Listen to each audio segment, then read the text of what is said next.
ko na mabuting tao yung anak ninyo. Binuwis niya yung buhay niya para lang masakip si Annalyn. Alam ko na hindi natin kaya maging matigas yung puso natin pagdating sa mga anak natin. Nakita mo naman, nasa kabaong na siya eh. At sa dami ng buhay na pinirwisyo ng mami mo, dapat nasa kanya mamatay. Alam mo kung wala ka nang sasabihin maganda, huwag ka nang bumalik dito. Zoe! Zoe! Kanino galing yung bulaklak? Ayun po siya. Mom? Tita, si Mami! Si Mami yun! Nakita mo na gagamit niya yung wig niya, suot niya yung wig niya! Alam kong namimiss mo ng mami mo. Baka namalikmata ka lang, baka Hindi nga! Susundan ko siya kung ayaw mo! Nailibing na po to ni Ma'am Moira. Ito na po yung huling beses na makikita po siya ni Zoe. Kailangan po ni Zoe ng karamay ngayon. Swerte talaga sa'yo si Zoe. Kasi meron siyang kapatid na katulad mo. Tatandaan mo, ha? Mahal na mahal kita. At wala akong pinagsisisihan dahil lahat ng ginawa ko para sa'yo.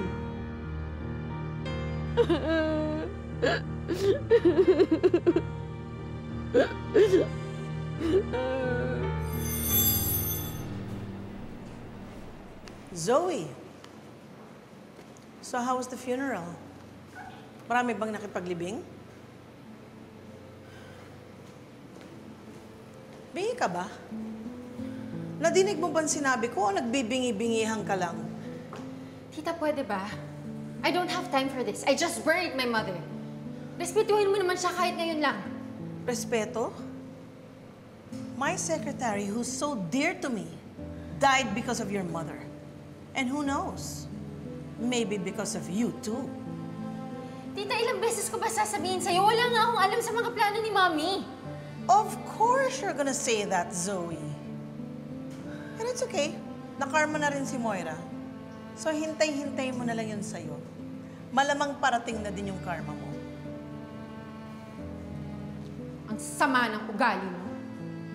Hindi mo na ginalang yung nanay ko kahit ngayon lang? Bakit? Ano bang kagalang-galang kay Moira? Kung pwede lang ako magpa-party dahil patay na siya, gagawin ko! O sige, magpa-party ka! Magpa-party ka! Sino ba nagsabi sa'yo bawal? Why not? Siguro nga magpapa-party ako.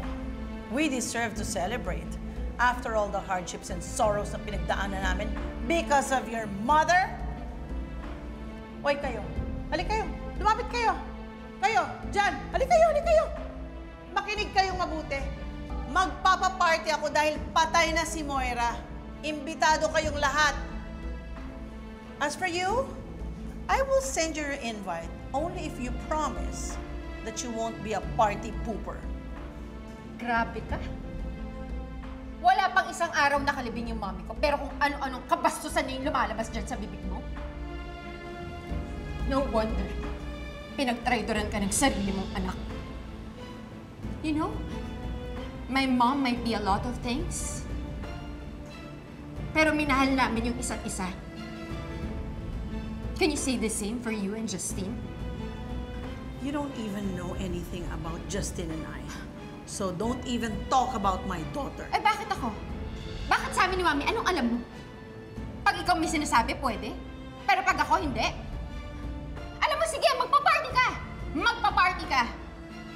Kahit imbitahin mo pa si Justine, sigurado ko, hindi pupunta yun sa party mo!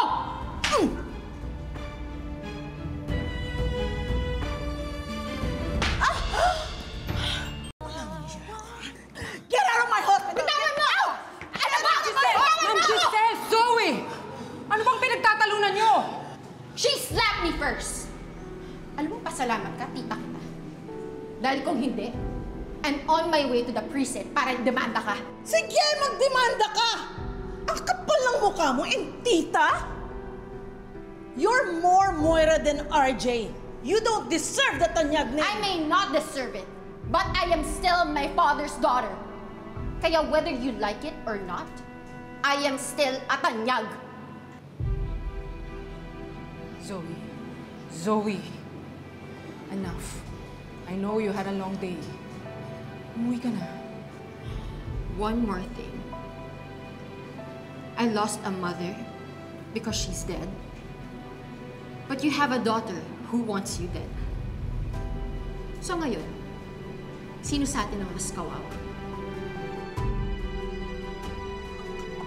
Ma'am Giselle. Ma'am Giselle. Kapal ng mukha niya!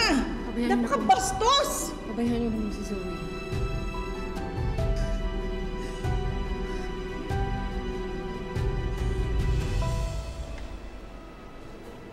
Ano? Nag-resign ka na dito? It was the right thing to do. Pagkatapos ng lahat ng nangyari. Well, in the first place, mali rin naman yung reason ko kung bakit pumasok ako dito sa Apex eh. So, anong plano mo niyan? Hindi ko alam. Paano, babalik ka ng US? Ayoko bumalik doon. Sigurado ako mag-aaway lang kami na Dad. Lalo na tinigil ko nang gawin yung mga gusto niyang gawin ko. Si Tita Giselle, nag-usap na ba kayo? Actually, yun yung rason ko bakit gusto kitang makita, Annalyn. 2 beses na akong humingi ng tawad sa kanya.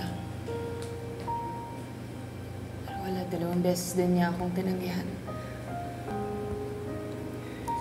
Tapos sabi niya pa sa akin last time, hindi na daw niya ako anak.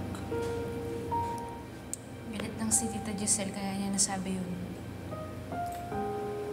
For sure. At yun yung isa sa mga dahilan kung bakit nga ako umalis ng Apex. Kasi alam ko, hindi mawawala yung galit niya sa akin hanggat nakikita niya ako dito. Sabi nga nila, diba? Absence makes the heart grow fonder. Diba?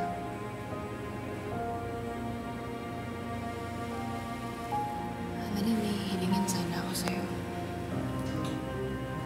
Pwede bang